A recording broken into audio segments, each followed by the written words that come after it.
ओंकार सतनाम करता प्रभु निर्भौ निर्वैर अकाल मूरत अजूनी सैवानी शबदान सतरूप वादरा चबर तखत के मालक दसा पातशाहियों की आत्म जोत तन तन साहिब श्री गुरु ग्रंथ साहिब महाराज की गोदी का निगमानदायी गुरु गुरु की प्यारी साध संगत जी आओ सारे तो पहला सतगुरां की बख्शिश की हुई फतेह बुलंद करिए परमात्मा की फतेह वाहिगुरू जी का खालसा वाहिगुरू जी की फतेह। करते की कुदरत देखते हैं एक अचरज शह सामने आउंदी है। एक समय के अंदर दो विरोधी गुणों का होना एक अचरज ही खेड़ है। गुलाब का फुल नजर आता है, गुलाब का फुल खिड़िया होता है, खुशबू देता है, एक गुण है, पर उसदे नाल कंडे ने ये उसका विरोधी गुण है। कमाल की खेड़ है। बदल आउंदे ने, बदल मीह वरसाउंदे ने, और जिथे मीह वरसाउंदे ने ना हरियावल कर देंगे ने, पर जिस वे बदल फटता है तो लखों का नुकसान करके जिंदगियां तबाह कर देता है। ऐ मेरे मालिक कैसा विरोधी गुण है। इसी तरीके के नाल परमात्मा ने मनुष्य के अंदर दो विरोधी गुण रखे हैं। एक गुण है शक्ति ते दूसरा गुण है कोमलता। शक्ति के नाल सूरबीरता का जन्म होता है, शक्ति के नाल वीर रस का जन्म होता है, ते कोमलता के नाल दया का जन्म होता है, कोमलता के नाल निमरता का जन्म होता है। और ये दो विरोधी गुण ने, इन दोनों गुणों को मालिक ने मनुष्य के अंदर रख दिता है। जे दोनों विचों एक भी गुण नहीं ना तो चेता रखना, जे कली कोमलता है तो मनुष्य कायर बन जाएगा, वो कोई शक्ति नहीं होगी। और ये कली शक्ति है।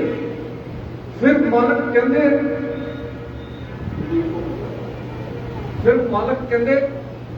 मनुष्य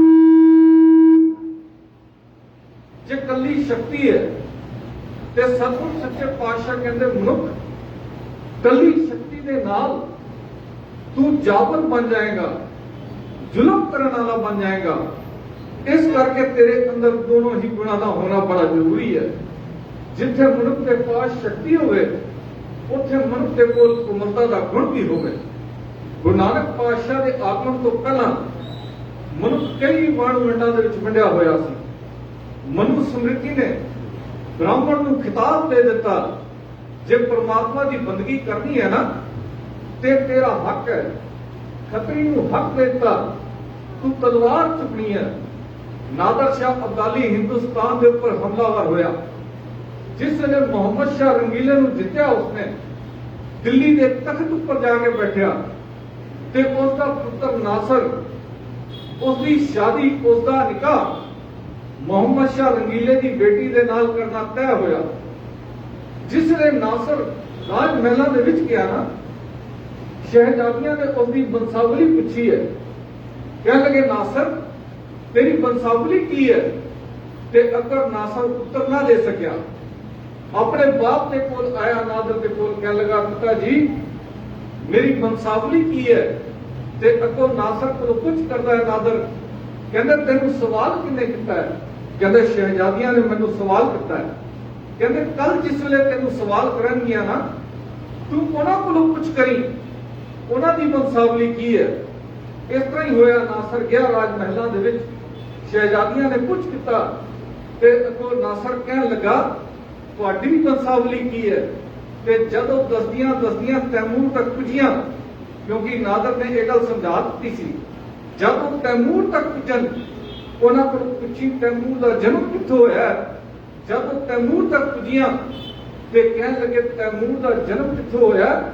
ते अगो शहजादी कह लगी तैमूर तलवार का पुत्र है।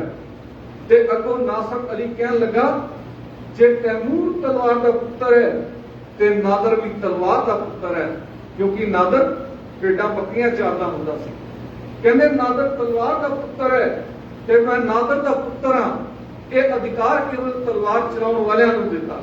पर गुरु नानक पातशाह संसार च आए, गुरु नानक पातशाह ने यह वंड वितकरे, ऊच नीच भेद भाव सारे मिटा के सारिਆਂ ਨੂੰ ਇੱਕ सूत्र ਦੇ ਵਿੱਚ ਪਰੋ ਦਿੱਤਾ। कोमलता ਤੇ शक्ति ਨੂੰ ਇਕੱਠੇ ਕੀਤਾ। जिथे भाई मरदाने ਦੇ ਨਾਲ गुरु नानक ਦੀ रबाब बगदाद ਦੀ ਧਰਤੀ तक पीरी ਦੇ गीत गाउंदी सी, ਉੱਥੇ गुरु नानक पातशाह ने अहमदाबाद की धरती के उपर बाबर के घोड़े की लगाम ਨੂੰ खिंच के एक गल आखी, बाबर तू जावर है। गुरु नानक पातशाह ने मीरी का सिद्धांत दृढ़ कराया। गुरु हरगोबिंद पातशाह ने इसको अगे चलाया, पर सिद्धांत गुरु नानक पातशाह ने बाबर के घोड़े की लगामां ਨੂੰ खिंच के एक गल कही ना, बाबर खुरासान खुसमाना किया, हिंदुस्तान डराया, तू हिंदुस्तान के ऊपर हमला करने लिए आ रहा है, तू जाबर है। गुरु नानक पातशाह ने मीरी दृढ़ करा दी। गुरु प्यार वालों, जिस वे गुरु नानक पातशाह के अगे भंग का प्याला बाबर ने रखा ते गुरु नानक पातशाह ने उस वे पीरी दृढ़ कराई। बाबर कहन लगा, गुरु नानक साहब आप भंग का प्याला पियो, शराब पियो, इहदे नाल सुख टिक जाती है। गुरु नानक पातशाह ने इको सिद्धांत दृढ़ कराया सी, हाँ गिरी आलम, गुरु नानक ने ये कह दिया, इसका पीना भी कदा, इसका पिलाना भी कदा, ये बंद पड़ी शीशी में शराब से कुछ कम नहीं, और शक्ल पानी की है पर आग से कुछ कम नहीं। तू जो पीता है इससे प्यास बुझ सकती नहीं, पर मैंने जो पी है वो क़यामत तक उतर सकती नहीं। गुरु नानक पातशाह ने उसे पीरी दृढ़ कराई।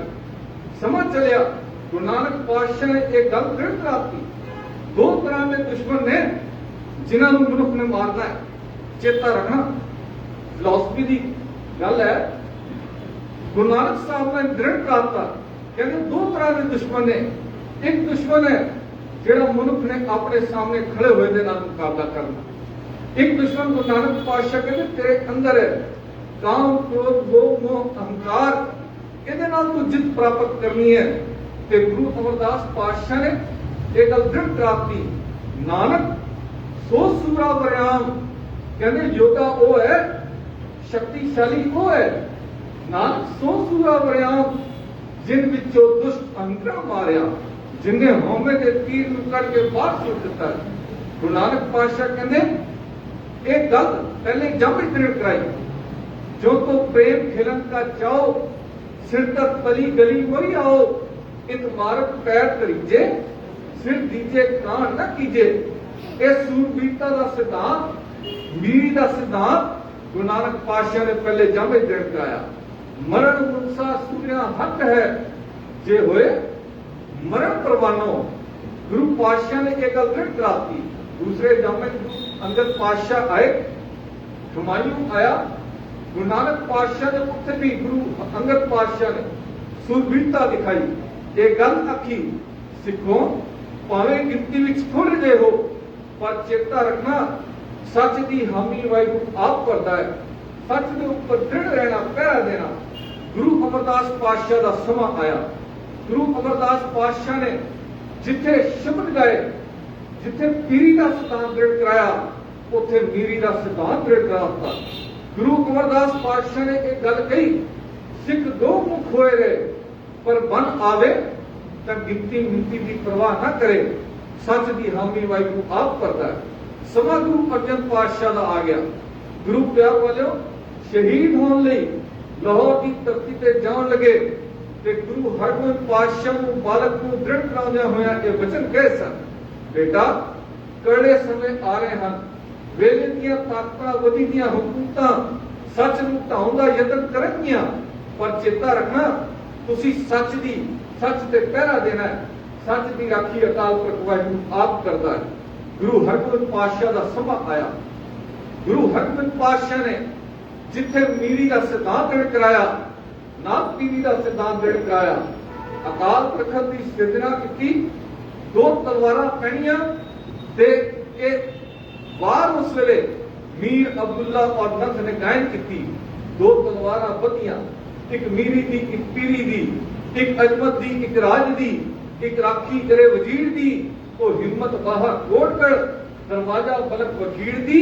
कहते पग तेरी ऐ गुरु हरगोबिंद पातशाह, तेरी पग के सामने जहांगीर दी की पग है। पग तेरी की जहांगीर दी, तेरी पग के सामने जहांगीर दी पग कुछ होर नहीं। दरबार साहब के सामने अकाल तख्त की सिरजना की पीरी है, सामने मीरी है, पर सिद्धांत कमाल है। जिस वेले अकाल तख्त के ऊपर बैठना है ना, दर्शन करने ने, दरबार साहब के दर्शन होते हैं, दीदार होते हैं, चेता रखना जाके टक्यो। गुरु साहब ने सिद्धांत कराया सिखा, तेरे पास मीरी होवे ना ते चेते रखी, मीरी दे विच पीरी नूं ना भुल जाई। अकाल तख्त के सामने दरबार साहब है, जिस वेले राजनीति के तख्त के ऊपर बैठ जाए, चेता रखी धर्म की हानि ना होवे। ते जिस वेले धर्म के विच जाके बैठ जाए, दरबार साहब विच बैठेगा, तेनों अकाल तख्त के दीदार नहीं होंगे। क्यों? क्योंकि धर्म सर्वोपरि है, धर्म सिर दा ताज है। धर्म पैरों के विच नहीं उड़ना चाहिए।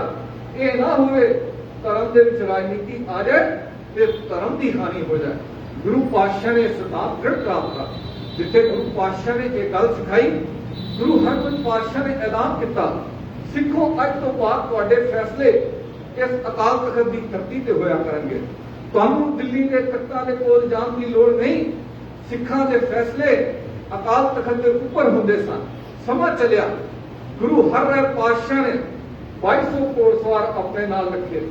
गुरु हरकृष्ण पातशाह ने 2200 घोड़सवार अपने नाल रखे।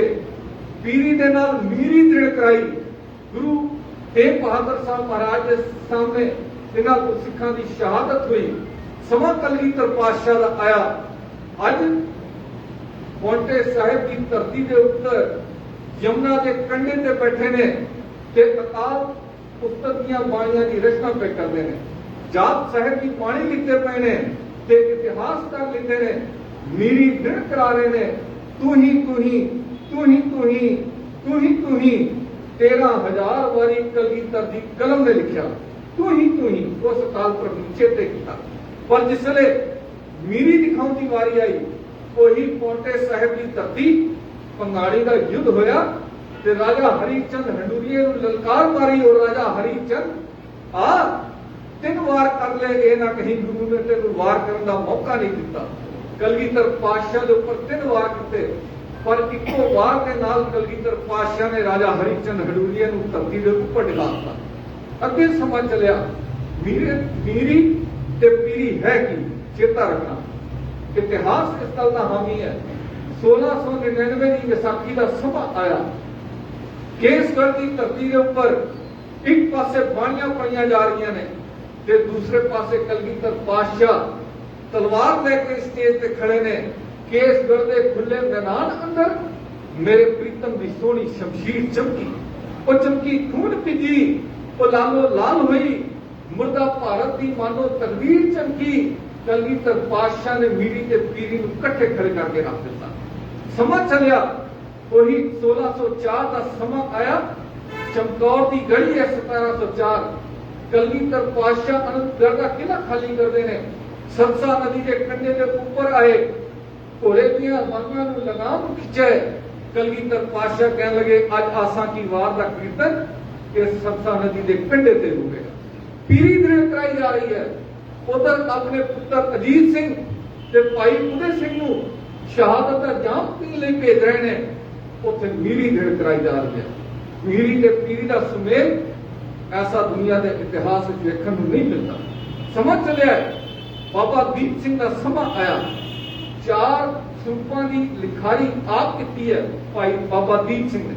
4 स्वरूप लिखे ते चारों स्वरूप लिख के चारों तख्तां के ऊपर भेजे। पर जिसने समा आया, हरमिंदर साहिब की बेटी हुई, 90 साल की उम्र के खंडा चक के वो सूरबीर योद्धा जिथे पीरी के गुण गायन कर रहा है, नाल ही मीरी के जोहर दिखाने वास्ते जा रहा है।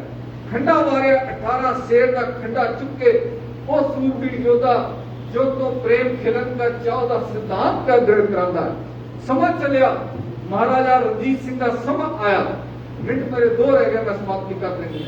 महाराजा रणजीत सिंह का समा आया चेता करना जिथे महाराजा रणजीत सिंह ने दिल्ली, लाहौर, पेशावर, कंधार, काबुल दी पहाड़ियां को जित पाई, पेशावर के किले जिते।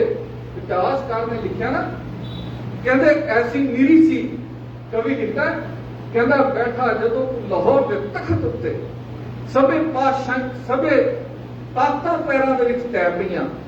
महाराजा रणजीत सिंह बैठा जदों लाहौर के तखत उत्ते सबे ताकतां पैरां च तै पईयां। कहते सो चिड़ी दा मांस जो खांदियां सन वो चिड़ियां आले दे विच ही छह गईयां। और रह गए बुत ही मेरे दुरानियां दे, रह गए बुत ही मेरे दुरानियां दे कानियां काले विच जा लै गईयां। कहते उधर सतलुज तो पार बैठा खांदा खौफ कोई तेरे बाहुबल दा सी, अंग्रेज तेरे बाहुबल दा खौफ खांदा सी। महाराजा रणजीत सिंह उधर सतलुज तो पार बैठा खांदा खौफ कोई तेरे बाहुबल दा सी। जिहदे राज विच सूरज नहीं ढलदा सी ते आप तोहफे विलायत तो कलदा सी। तेनू तोहफे विलायत तो आंदे सन, क्यों? क्योंकि तेरे पास पीरी दे नाल नाल मीरी भी सी। सिद्धांत प्रण कराता उन्हें जिसले एक माई ने गीत गाया ना, आकड़ मुंडिया आकड़ रणजीत सिंह तेरा चाकर सदापुर तेरी दाई चंद्रो भज्जी भज्जी आई। ते सिपाही ने आके खबर दी, कह लगी महाराजा साहब तो माई का यह गीत गाउंदी पई है। माई नूं दरबार विच पेश किया, कह लगे माता केड़ा गीत गाउंदी सी, जरा गीत दोबारा गा के सुना दे। ते उस माता ने दोबारा गीत गा के सुनाया, कह लगी आकड़ मुंडिया आकड़ रणजीत सिंह तेरा चाकर सदा को तेरी दाई चंद्रो भज्जी भज्जी आई। महाराजा रणजीत सिंह ने तखत को छाल मारी, गोटे परनी होकर माता दे कहने लगा माता तू ठीक कहनी है, गुरु का सिख महाराजा हो के भी लोगों का सेवादार होया करना। पीरी है, मीरी है, मीरी है, साहिबी है, पर पीरी भी है। जिथे शक्ति है कोमलता भी है, जिथे वीर रस है निमरता भी है। ये सिद्धांत साडे इतिहास ने सानू दृढ़ कराया। गुरु प्यार वालों आओ अज मीरी ते पीरी का दिवस मनाउंदियां होया इन गल्लां नूं अपने हृदय चेते रखिए। जे कली ताकत रह गई ना फिर जाबर बन जाएंगे, जे कली कोमलता बन गई कोमलता आ गई फिर धर्म की हानि होगी। राज बिना ना धर्म चले हैं कि राज तो बगैर गुरु पातशाह ने पंज प्यारे थापे साहिबी का गुण नाल बख्शिश किया। तेरे को साहिबी होवे, साहिब सिंह जिते दया होवे, करम होवे, निमरता होवे, अगाह पुत्रांग का गुण होवे, मुकमता होवे, दृढ़ता होवे, पाछे पाओ नतीजे आगे होए सो होए। तेरे को साहिबी का गुण भी होवे। आओ इस सिद्धांत को अपने जीवन के अंदर धारण करिए। हुई अपना चुका हिमा मेरा समा समाप्त है जी। बहुत ही विद्वान सरबजीत कौर जी जिन्हों को असं भी सीखते हैं, तुम भी सीखना। मेरा समा समाप्त है इतने, उन्होंने समा लाना जी। मेरी अपना चुका हिमा कर देना। परवानो जी फतेह। वाहिगुरू जी का खालसा।